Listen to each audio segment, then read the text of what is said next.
Hello, good evening students.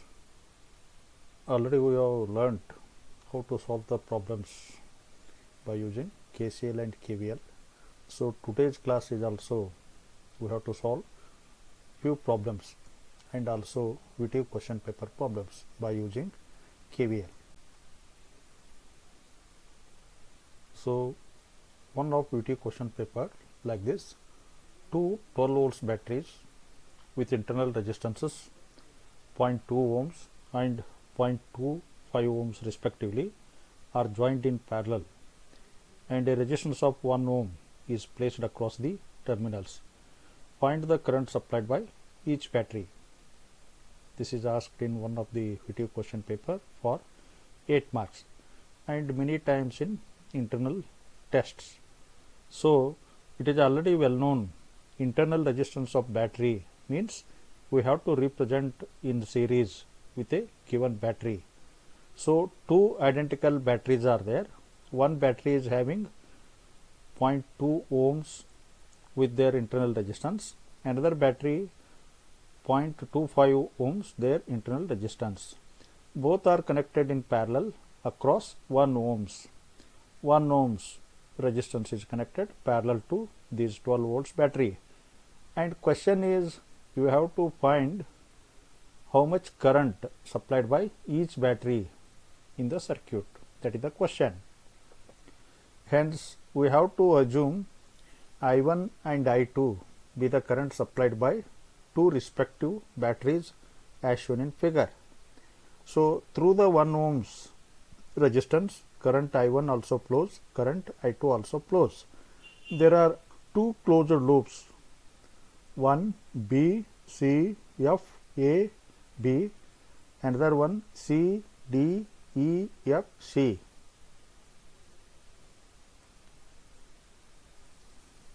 So now applying Kirchhoff's voltage law for first closed loop, that is B, C, F, A, B.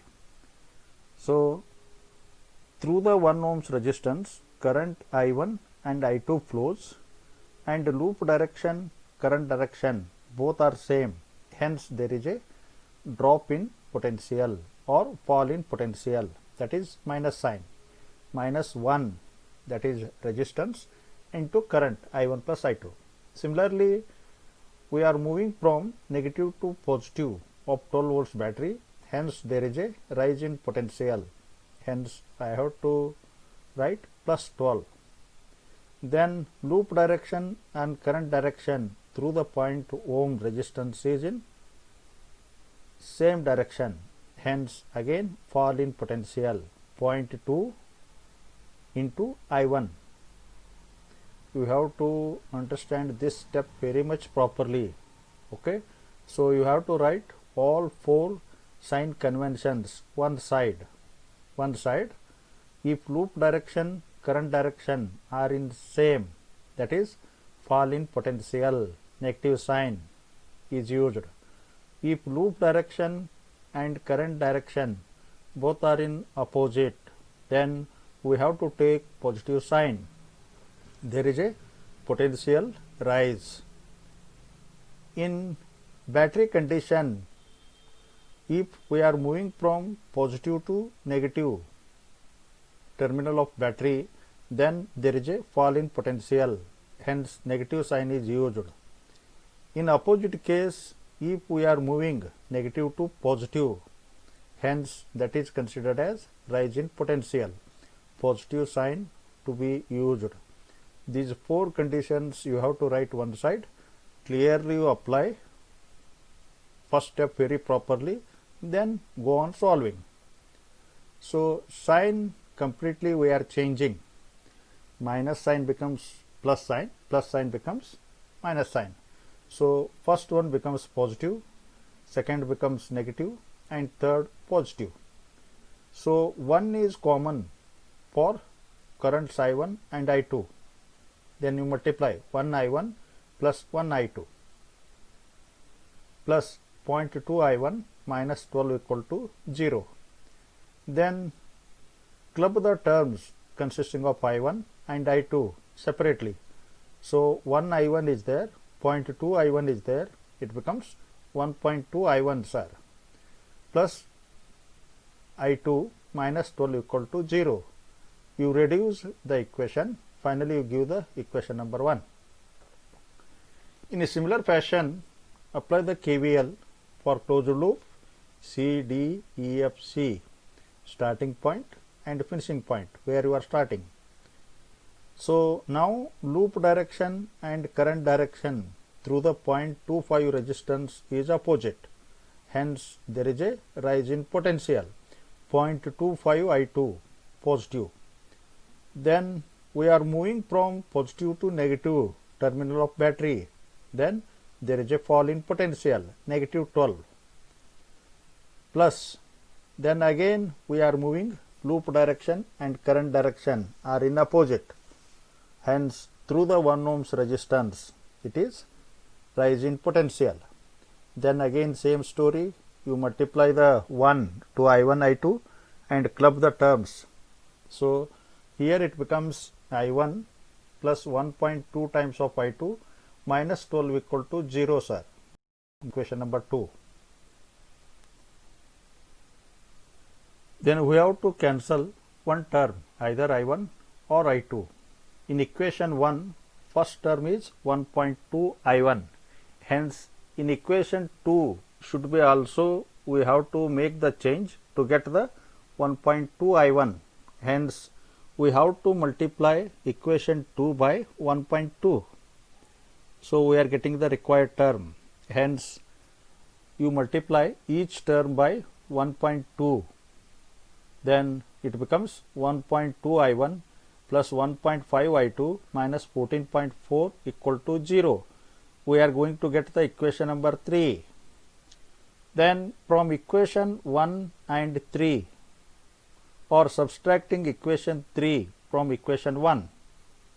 So it becomes 1.2 I1, 1.2 I1. Both are going to cancel. Then 1 I2 is there minus 1.5 I2 is there. So we are going to get minus 0.5 I2. Minus 12 plus 14.4.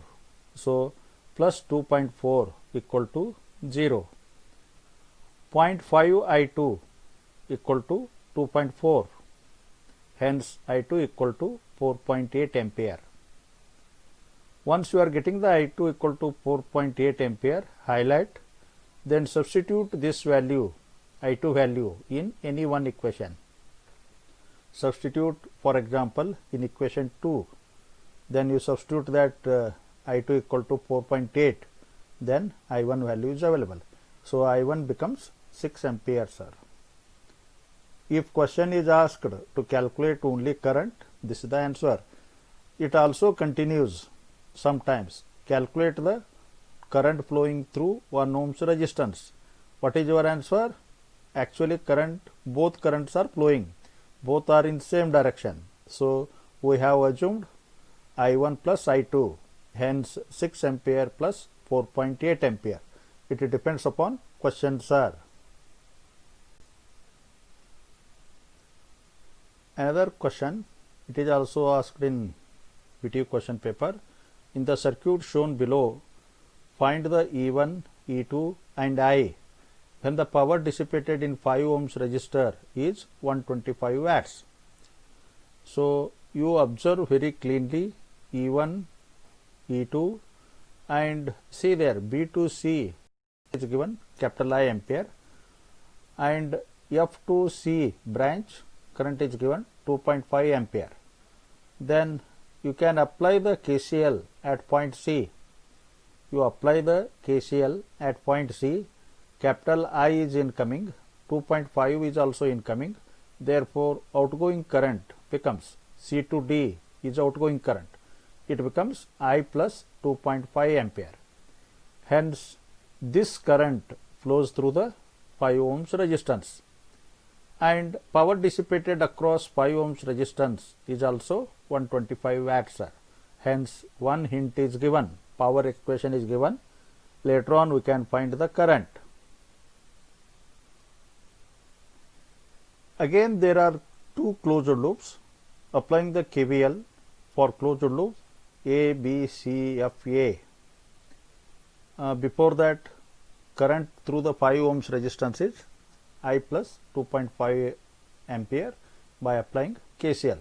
So you write the expression by applying the KVL. So for E1 we are moving from negative to positive. There is a rise in potential. Minus 3 and current is I. Loop direction, current direction both are same, fall in potential. Plus loop direction, current direction are opposite, plus 2 into 2.5. 2 is the resistance value, 2.5 current is given.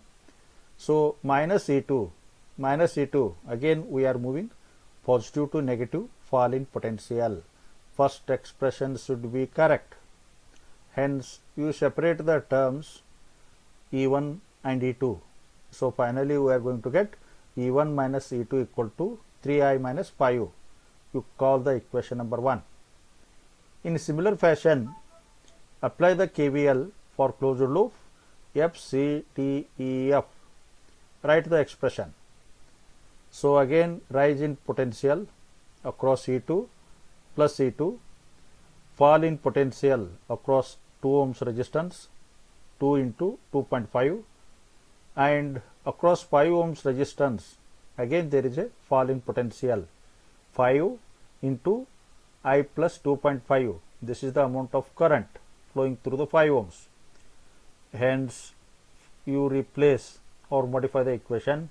E2 minus 5I equal to 17.5. This you can call equation number 2, sir.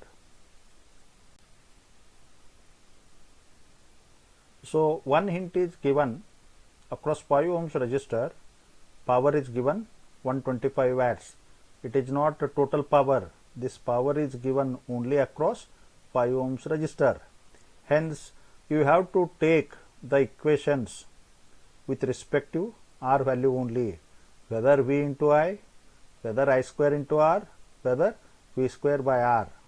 Sir, here I square into R, because I value is available, R value is available. Hence current flowing through 5 ohms resistor is I plus 2.5 ampere. Hence I shall take I square R equation. So actual current is I plus 2.5 square into R 5 ohms equal to 125 watts. Hence we have to get finally I equal to 2.5 ampere. Once I is available, then go for any one, E1 or E2 calculation. Hence you go for equation 2. From equation 2, E2 minus 5I equal to 17.5. Replace the I value. Finally we are going to get E2 equal to 30 volts. Once I is available, E2 is available, then go to equation 1. Substitute these values. Then we are going to get E1 equal to 32.5 volts. These two problems are very, very important. Understand and practice number of times to get the correct answers. After seeing these two problems, you take this problem as a homework. You apply the KVL, develop the equations. If you are getting correct equations, then you have understood problem 100%. So already we have solved more number of problems. Consider here also two closed loops, I1, I2 be the currents, then develop the equation, calculate I1 and I2 value. Thank you, sir, to one and all.